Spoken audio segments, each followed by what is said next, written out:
As we've been stressing over and over and over on Growing Big, diversity is key. That applies to the habitat, it applies to our food offerings.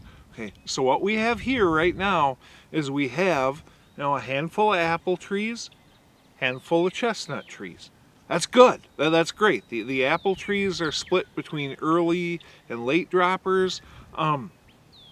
We're going to have to come in here and add some more mid-season dropping varieties. Today what we're going to do now is we are going to go ahead and we're going to add some pear trees and some persimmon trees. Now we are right on that line. Our growing zone is right on the line for persimmons, but man, I'm telling you, those things are such deer candy that if we can get them to work, that'll be nice. But one of the things to think of is if you're really trying to accomplish the goal we're after, and that is do not give the deer a reason to leave. This is a good start. It's a good start, but that's all that this is. Because 10 years from now, we're going to be producing a decent amount of chestnuts, a decent amount of apples, hopefully a decent number of pears, a decent number of persimmons. Okay, but we want to take those deer and make them go like this. Okay, for this to really do the job for us, we need more. We need to offer enough so that the does just don't come out, clean up all the candy crops, and there's nothing left for the bucks. We need to make it so, and don't get me wrong, that's good. That is a good first step, because if you keep the does here during the rut, guess where the bucks are going to be? But we want the bucks to be here outside of the rut as well. In order to accomplish that, you need diversity, you need species that are going to be dropping their fruits at various phases of the deer season, and you need volume. But remember, you don't have to do it all at once. Last year we added some apples and some chestnuts. This year we're adding some persimmons and pears. Next year I know darn well we're going to add some more apples. We're going to keep building. So, 3 things to remember. Diversity in food, spreading it out over the season. Okay. Very good, because that keeps the deer coming back to this spot. Volume.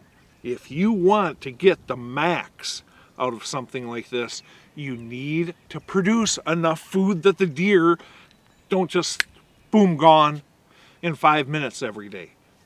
You need the fruit on the ground. Okay, lastly, you don't have to do it all at once.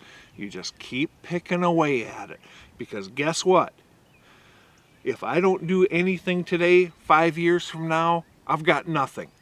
I put this stuff in today, 5 years from now, all plays out right, I got fruit on the ground. I'm reaping those benefits. Okay, no, it doesn't take 5 years. I'm trying to make the point is think long term.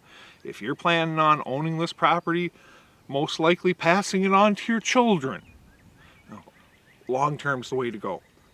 Short-term fixes are good, but long-term is what keeps that carrying capacity and the attractiveness of that ground continuing to go like that.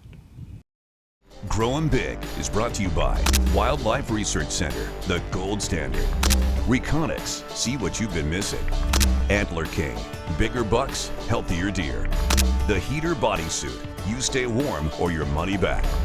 Furminator, the best food plot implement on earth. Redneck Blinds, the best hunting blinds on the planet.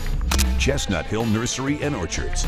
And foodplotsfordeer.com, planning your habitat improvements and improving your hunting.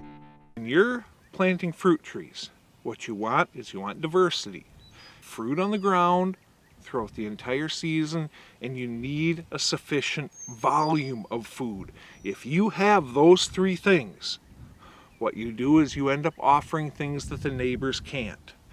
In turn, you got deer going like this, and that's exactly what we're trying to do in locations where I'm going to be sitting right up there while they're down here feeding.